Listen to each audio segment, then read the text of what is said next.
ഇല്ല ഇവിടെ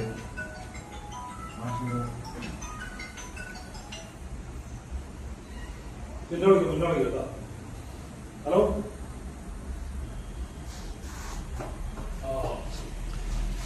റിട്ടയർ ചെയ്യുക എന്ന് പറഞ്ഞപ്പോൾ ആദ്യം മനസ്സിൽ കുറച്ച് വിഷമങ്ങളുണ്ടായിരുന്നു. ഈ ഇത്ര നാൾ മുഖത്തു നിന്ന് തന്നെ ലക്ഷങ്ങൾ തന്നുകൊണ്ടിരുന്ന ഒരു സ്ഥാപനത്തിൽ നിന്ന് വിട്ടുപോകണമല്ലോ ഇതിനകത്ത് ഒരു സങ്കടം ഉണ്ടായിരുന്നു.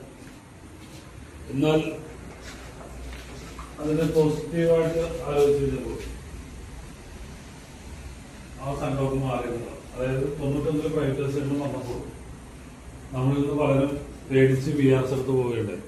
ഇനി ഇവിടെ വന്നിട്ട് വളരെ ബുദ്ധിമുട്ട്, ശമ്പളം കിട്ടൂല, പെൻഷൻ കിട്ടൂല എന്നുള്ള ആ പേടികളോടുകൂടി പുറമെ വിട്ടുപോയ നിരവധി പേരുടെ അവസാനം അവർ കരയുകയുണ്ടായി.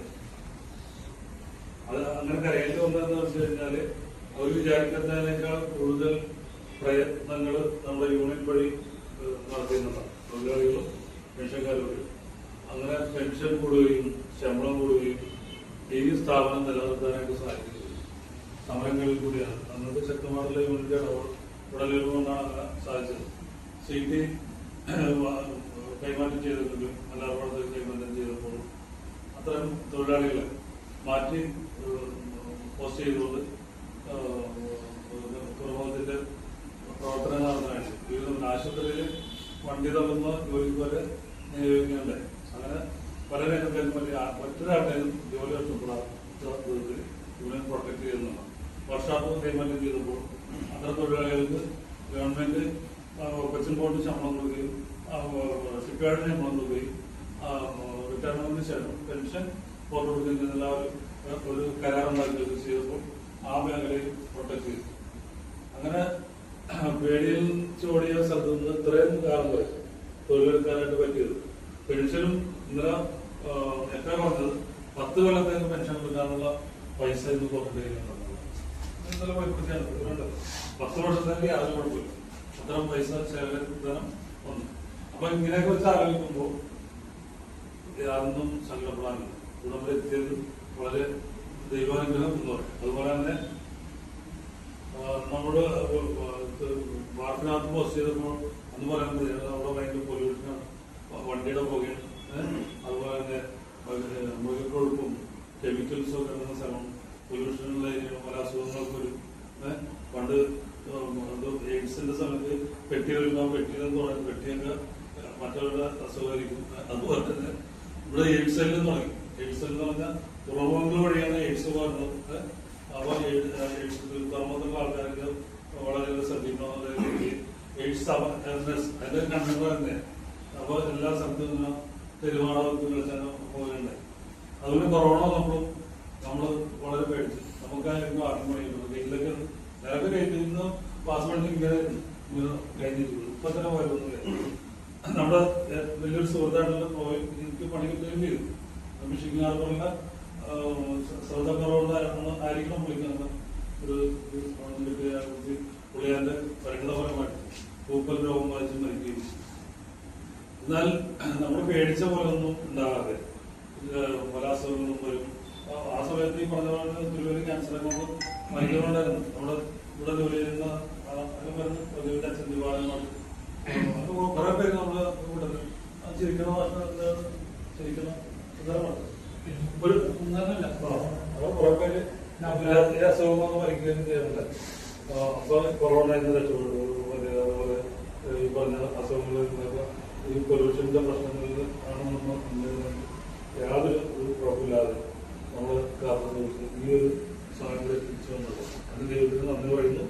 അതോടൊപ്പം തന്നെ ഈ തുറമുഖം സ്വന്തം കയ്യിൽ നിന്ന് സ്വന്തം സ്വത്ത് ഈടുവെച്ച് നിർമ്മിക്കാനായിട്ട് വന്ന ക്രിസ്റ്റോസ് സാഹിബിനോട് നമ്മൾ നന്ദി പറയേണ്ട ആൾക്കാരാണ്. പിന്നെ നമ്മൾ സർവീസിലെല്ലാവരും എപ്പോഴും അയാൾക്ക് നന്ദി പറയണം ആ വ്യക്തിത്വം. കാരണം ഇവിടെ സന്ദർശനത്തിൽ വന്ന അദ്ദേഹം ഇങ്ങനൊരു സ്ഥലങ്ങളിൽ പോയപ്പോൾ ഇവിടെ ഒരു തുറമുഖം നിർമ്മിക്കാൻ കഴിയുന്ന അദ്ദേഹത്തിന്റെ വിശാലാവസ്ഥ കണ്ടെത്തുകയും അത് ബ്രിട്ടീഷ് ഗവൺമെന്റ് അവതരിപ്പിച്ചപ്പോൾ അത് നിരസിക്കുകയുണ്ടായി. എന്നിട്ട് സ്വന്തം സ്വത്തിൽ വലിയൊരു സ്വത്തുകാരനെ പോയി സ്വത്ത് ഈട് വെച്ചിട്ട് ഇത്രയും വിശാലമാണല്ലോ പോർട്ട് വെച്ച് മട്ടാഞ്ചേരി പെരുമ്പടപ്പ് അത്ര ദൈർഘ്യമുള്ള അത്രയും വിസ്താരമുള്ള ഒരു ദ്വീപ് ഉണ്ടാക്കുകയും അവിടെ ഒരു പോർട്ട് ഉണ്ടാക്കുകയും ചെയ്തുകൊണ്ട് നമുക്ക് ഇങ്ങനെ ഒരു ജോലി കിട്ടുകയും എന്റെ പിതാവിനുള്ള ജോലി ഉണ്ടായിരുന്നു. എന്റെ പിതാവിന്റെ അപ്പന്റെ ജ്യേഷ്ഠ സഹോദരനോട് ജോലി ഉണ്ടായിരുന്നു.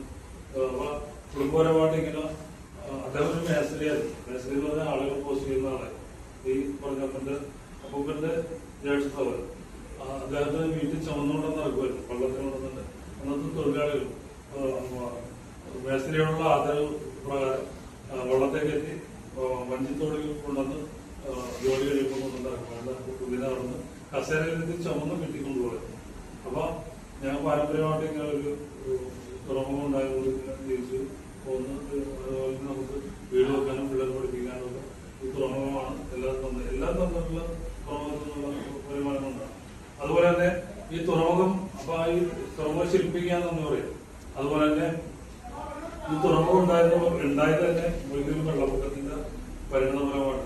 1341 ഉണ്ടായിരുന്ന പെരിയാറിലുണ്ടായ വെള്ളപ്പൊക്കം മൂലം മുസലേസ് തുറമുഖം കൂട്ടിപ്പോവുകയും ഇവിടെ ഒരു അഴി തുറക്കുകയും ചെയ്തു. അങ്ങനെയാണ് ഈ കൊച്ചു തുറമുഖം വളർന്നു. അപ്പൊ പ്രകൃതിക്കാണെന്ന് പറയും. പ്രകൃതിയോട് നമുക്ക് പറയേണ്ടത് കൊച്ചു തുറമുഖം ഉണ്ടായ പ്രകൃതിയാണ് കാരണം ആയിട്ടുള്ളത്. ആ പ്രകൃതിയിൽ നിന്ന് ഇങ്ങനെ ഒരു തുറമുഖം ഉണ്ടായി. അതോടൊപ്പം തന്നെ എന്റെ എഴുത്ത് മേഖലയിൽ എന്നെ സഹായിച്ചത് നിങ്ങളെല്ലാവരും. നിങ്ങളെല്ലാവരും സഹായില്ലെങ്കിൽ ഇത് നടക്കില്ല, എഴുതാൻ നടക്കില്ല, ലീവ് എടുക്കാൻ പറ്റില്ല.